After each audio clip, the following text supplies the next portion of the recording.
नमस्कार, कैसे हैं आप सभी? अच्छे होंगे। आज हम एक बहुत ही शानदार विषय पर चर्चा करेंगे। हम लद्दाख को लेकर चर्चा करेंगे और हम हमारे देश के संविधान के रूप में उसको समझेंगे कि कौन से आर्टिकल लद्दाख में लागू होते हैं और 5 अगस्त 2019 के बाद जो लद्दाख की स्थिति है वो किस प्रकार से बदल दी गई। लद्दाख को जम्मू कश्मीर से बिल्कुल अलग कर देना, फिर लद्दाख को कोई भी विधानसभा क्षेत्र ना देना, कोई भी विधानसभा सीट ना देना और उसको एक केंद्र शासित प्रदेश बना देना। केंद्र शासित प्रदेश दिल्ली भी है, लेकिन दिल्ली के अंदर एक मुख्यमंत्री है। दिल्ली के अंदर विधानसभा क्षेत्र है, लेकिन अंडमान निकोबार और चंडीगढ़ के अंदर कोई विधानसभा क्षेत्र नहीं है। इसी तरह से लद्दाख को बना दिया गया। चंडीगढ़ एक छोटा सा हिस्सा है, अंडमान निकोबार भारत की मुख्य भूमि में शामिल नहीं है। लेकिन लद्दाख का क्षेत्रफल काफ़ी बड़ा है और लद्दाख में पहले जम्मू कश्मीर से जुड़ा हुआ था और वहाँ पे विधानसभा क्षेत्र हुआ करता था, मतलब विधानसभा की सीटें हुआ करती थी। जो क्षेत्र पहले, मतलब उस क्षेत्र को राज्य का दर्जा दिया जाना चाहिए था, जहाँ पे हमने उसको पुनर्गठन करके एक केंद्र शासित प्रदेश बना दिया। और जब केंद्र शासित प्रदेश बनाया गया तब से वहाँ पे पहले तो लोगों में इंटरेस्ट पैदा हुआ कि हम जम्मू कश्मीर में जो अधीन थे, कि जम्मू कश्मीर के हाथों से लद्दाख चल रहा था, वो लद्दाख कहीं ना कहीं अब आज़ाद हो गया। कुछ समय बाद लोगों को पता चला कि हम तो दिल्ली के नौकरशाहों के गुलाम हो गए। तो ये पूरी कहानी है, ये हम सिर्फ बातों में नहीं समझा सकते हैं, इसको पूरी थ्योरी के साथ आपको रखना पड़ेगा। हर एक पॉइंट को प्रमाणित करना पड़ेगा, हर एक चीज़ को, हर एक आर्टिकल के ऊपर नज़र डालनी पड़ेगी। तो आपको पूरी क्लास को देखना है, अच्छे से देखना है, पूरी कहानी को समझना है कि क्या हुआ था। क्योंकि सोनम वांगचुक के द्वारा काफ़ी बड़ी लड़ाई लड़ी गई, उनको जेल में डाला गया और वापस उनको रिहा कर दिया गया। तो ये सारी कंट्रोवर्सी जो हुई है लद्दाख को लेकर, ये आर्टिकल के हमें कई सारे महत्वपूर्ण संविधान के कई सारे महत्वपूर्ण आर्टिकल के बारे में बताती है, कुछ शेड्यूल के बारे में हमको बताती है और हमें संविधान के ढांचे की उस मूल भावना को समझने के लिए के बारे में भी हमको काफ़ी प्रेरित करेगी इस चीज़ें जो हमको समझनी है। शुरू करते हैं हमारी क्लास को। और ये लगभग हम हमारी इस लद्दाख कंट्रोवर्सी के ऊपर लगभग ना चाहते हुए भी हमको 6 क्लासें डालनी पड़ेगी। तो हमारी ये पहली क्लास है। इसी क्लास का नेक्स्ट भाग हम अगली क्लास में आपको बताएंगे। तो आपको पूरी क्लास देखनी है, आपके कमेंट हमें डालिए, आपके क्वेश्चन हमके डालिए।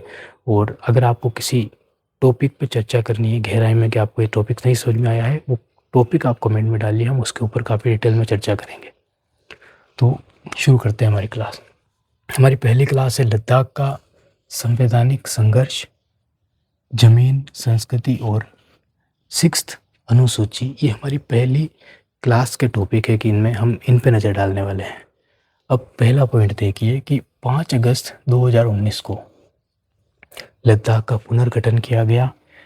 जम्मू कश्मीर पुनर्गठन एक्ट 2019 पेश किया गया। इस जम्मू कश्मीर पुनर्गठन एक्ट में लद्दाख के लिए कहा गया कि लद्दाख जम्मू कश्मीर से बिल्कुल अलग कर दिया जाएगा। दूसरा, लद्दाख के अंदर कोई विधानसभा क्षेत्र नहीं होगा अभी, और कोई भी विधानसभा की सीट, मतलब कुल मिला के लद्दाख के अंदर कोई भी चुनाव ही नहीं होंगे। ठीक है, आगे चलते हैं। प्रशासनिक अलगाव। 5 अगस्त 2019 जम्मू कश्मीर से लद्दाख अलग हो गया। यूटी बनाया गया, विदाउट लेजिस्लेचर बनाया गया और बिना विधानसभा वाला केंद्र शासित इसको बना दिया गया। बिना विधानसभा वाला केंद्र शासित इसको बना दिया गया। लद्दाख का बजट और प्रशासन दिल्ली के हाथ में उपराज्यपाल एलजी के द्वारा दे दिया गया। अब जो प्रशासन है और जो पुलिस व्यवस्था जो है, पुलिस व्यवस्था और लद्दाख की ज़मीन को एलजी के हाथों में दे दिया गया। कुल मिला के दिल्ली के हाथों में या गृह मंत्रालय के हाथों में कौन से टॉपिक रखे गए? बजट और प्रशासन। तो लद्दाख के अंदर क्या हो रहा है, क्या नहीं हो रहा है, सब चीज़ें अब दिल्ली के हाथों में थी।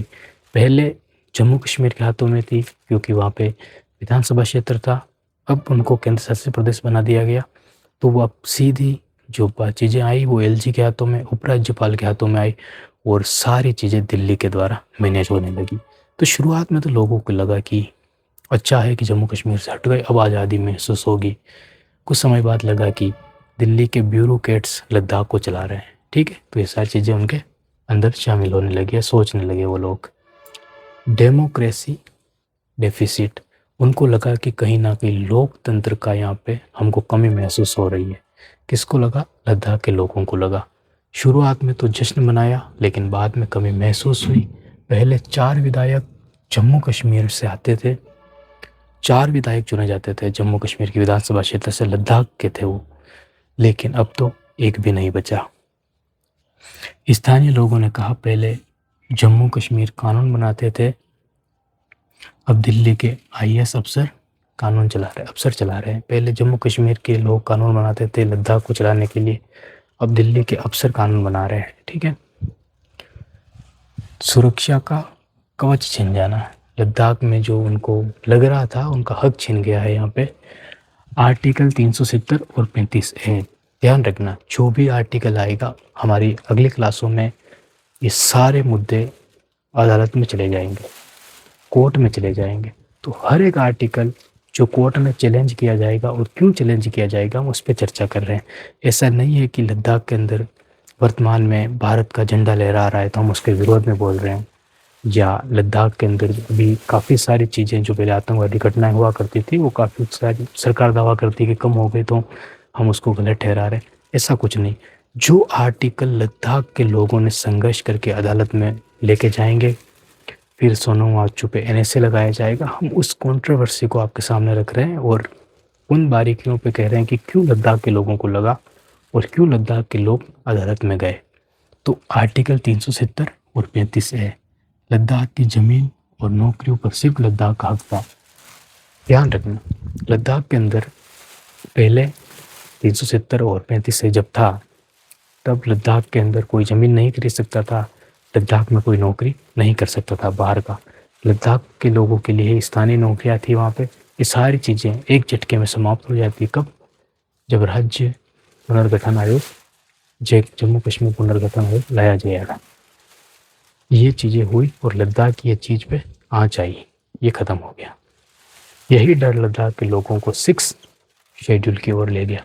अब लद्दाख के लोगों ने मांग की कि हमको तो 6ठी सूची में लद्दाख चाहिए, 6ठी अनुसूची में लद्दाख चाहिए। वो क्या है उसकी चर्चा हम करेंगे।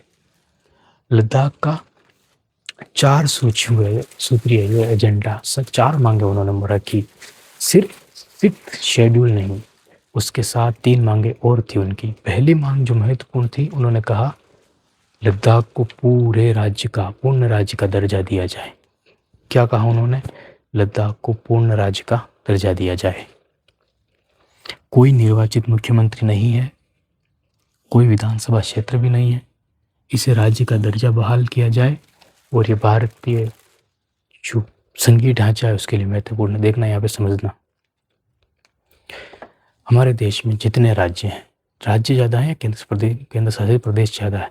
राज्य ज़्यादा है। इसका सीधा सा अर्थ हुआ कि हमारे देश के अंदर राज्य होना जरूरी है ताकि हर राज्य की आवाज़ दिल्ली तक पहुँच सके। जो केंद्र शासित प्रदेश है वहाँ पे तो जो सत्ता है वो तो दिल्ली की ही चल रही है, और जैसे दिल्ली जैसे इलाके हैं वहाँ पे जो पूरा दिल्ली का पुलिस प्रशासन है वो पूरा दिल्ली का, मतलब दिल्ली सरकार का है, मतलब कि केंद्र सरकार का है। ये सारी चीज़ें हैं, तो एक राज्य का होना जरूरी है इस देश के अंदर। और यही मांग लद्दाख के लोगों ने रखी कि हमें राज्य चाहिए, लद्दाख के रूप में हमें एक पूरा राज्य चाहिए, केंद्र शासित प्रदेश ना चाहिए, हमें वो क्षेत्र चाहिए जहाँ पे हमारी विधानसभा, हमारा मुख्यमंत्री और हमारी सरकार चले। ठीक है, ये लोगों ने मांग रखी। क्यों? पूर्ण राज्य का दर्जा मांगा उन्होंने। दूसरी मांग थी उनकी 6ठी अनुसूची में शामिल करना। सुनना कि आर्टिकल 244, इसको लेकर भी कोर्ट में जाएंगे। आर्टिकल 244 जनजातीय क्षेत्रों के लिए, मतलब जनजातीय लोगों के लिए था, लोगों के लिए प्रावधान करता है, प्रशासन का प्रावधान करता है, जनजातीय लोगों के प्रशासन का प्रावधान करता है। लद्दाख की 97% जनसंख्या जनजातीय है, लद्दाख के अंदर रहने वाले 97%। तो लोगों को लगा कि 6th शेड्यूल की मांग करना सबसे बड़ी चीज़, बड़ी बात होगी, और उन्होंने मांग की। अब इस डेफिनेशन को समझना है कि क्या है। 6ठी अनुसूची के तहत स्वायत्त जिला परिषद, ठीक है, स्वायत्त जिला परिषद को जमीन, जंगल पानी, खेती और अपनी संस्कृति के संरक्षण के लिए कानून बनाने की शक्ति मिली। और क्यों ये शक्ति मिली और क्यों मिलेगी? औद्योगिक घराने जो लद्दाख में आके, बाहर के लोग आके वहाँ पे बड़ी बड़ी फैक्ट्रियाँ खोल देंगे, लद्दाख के लोगों का कारोबार छिन जाएगा, उनसे उनको छूट मतलब कि वो मिल जाएगी, छूट मिल जाएगी बिल्कुल ही, कि ऐसा नहीं हो सकेगा फिर। तो 6th शेड्यूल में डालने की मांग ADCS इसको कहा जाता है, ऑटोनॉमस काउंसिल, इसका पूरा जो नाम है स्वायत्त जिला परिषद, ठीक है। तो इसको ऑटोनॉमस कहा जाता है, इंग्लिश में लिख देते हैं हम।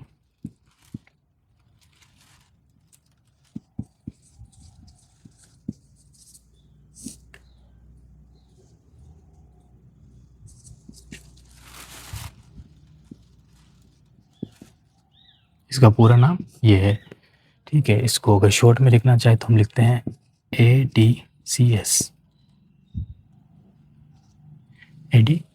ठीक है। संस्कृति विषय कानून बनाने की शक्ति मिलती है। अब इसको देखना, नौकरियों में आरक्षण। पहले तो लोगों के, स्थानीय लोगों के लिए ही नौकरियां हुआ करती थी, लेकिन अब जो पुनर्गठन आयोग है वो जो लाया गया जम्मू कश्मीर का 2019 एक्ट लाया गया, अधिनियम लाया गया, उसके द्वारा ये शक्ति तो छीन ली गई कि लद्दाख के लोगों को ही नौकरियां मिलेगी। अब वो कह रहे हैं कि आर्टिकल 16 जो अवसर की समानता प्रदान करता है, ये आर्टिकल 16 अवसर की समानता प्रदान करता है। तो वो कह रहे हैं कि आर्टिकल 16 के तहत लद्दाख की नौकरियों में स्थानीय लोगों को नौकरियां मिले, ठीक है। किन लोगों को? लद्दाख के लोगों को ही नौकरियां मिले। किसके तहत? आर्टिकल 16 के तहत उन्होंने रिजर्वेशन की मांग की। उनकी चौथी मांग, संसदीय प्रतिनिधित्व। संसदीय प्रतिनिधित्व में पूरे लद्दाख में लेह और कारगिल के मात्र एक सीट है, वो भी सिर्फ लोकसभा में। समझना यहाँ पे, पूरा लद्दाख लोकसभा के अंदर सिर्फ मात्र एक सीट है।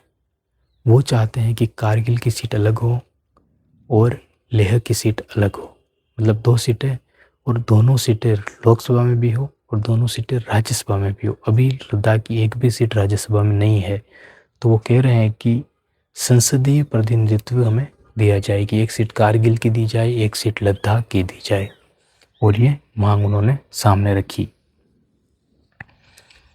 पहले केवल स्थानीय लोगों का हक था, जो ये नियम है, ध्यान रखना।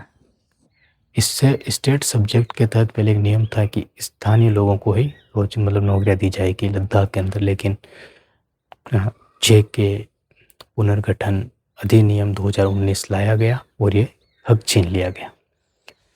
अब ध्यान समझा इस पूरे चीज को, घटनाक्रम की डेफिनेशन हमने 2 लाइन में लिखी है, इसको समझना। ये जो हमने पूरा पढ़ा यहाँ से लगा के, ये जो पूरा पैराग्राफ हमने पढ़ा और हमने समझा, एक भी चीज आपके दिमाग में आई कि लोग, लद्दाख के लोग सड़कें मांग रहे हैं, लद्दाख के लोग खेती के लिए ज़मीन मांग रहे हैं, लद्दाख के लोग विकास की बात कर रहे हैं? नहीं, लद्दाख के लोग पावर मांग रहे हैं, लद्दाख के लोग अपने लिए शक्ति मांग रहे हैं। और ये लाइन हमने लिखी है, लद्दाख के लोग पैसे नहीं मांग रहे, लद्दाख के लोग विकास नहीं मांग रहे, पावर लेने की शक्ति मांग रहे हैं, पावर की शक्ति मांग रहे हैं, कि डिसीजन हम खुद लें हमारे लिए कि हमें क्या करना है। और इसका श्रेय जाता है सोनम वांगचुक को। लेकिन उसके साथ लेह एपेक्स बॉडी और कारगिल डेमोक्रेटिक अलायंस दोनों के बीच काफ़ी मतभेद थे, लेकिन इस पुनर्गठन अधिनियम के बाद इन्होंने एक साथ मिले और ये 4 मांगे सामने रखी। तो इन 4 मांगों को सामने रखने की बात किसके द्वारा की गई? इन दोनों संगठनों के द्वारा की गई, जो लद्दाख के सबसे बड़े संगठन माने जाते हैं, और इनके द्वारा ये 4 मांग सामने रखी गई। तो ये हमारी पहली क्लास थी, और इसी क्लास का दूसरा भाग हम आपके सामने बहुत जल्दी रखने जा रहे हैं। बहुत बहुत धन्यवाद।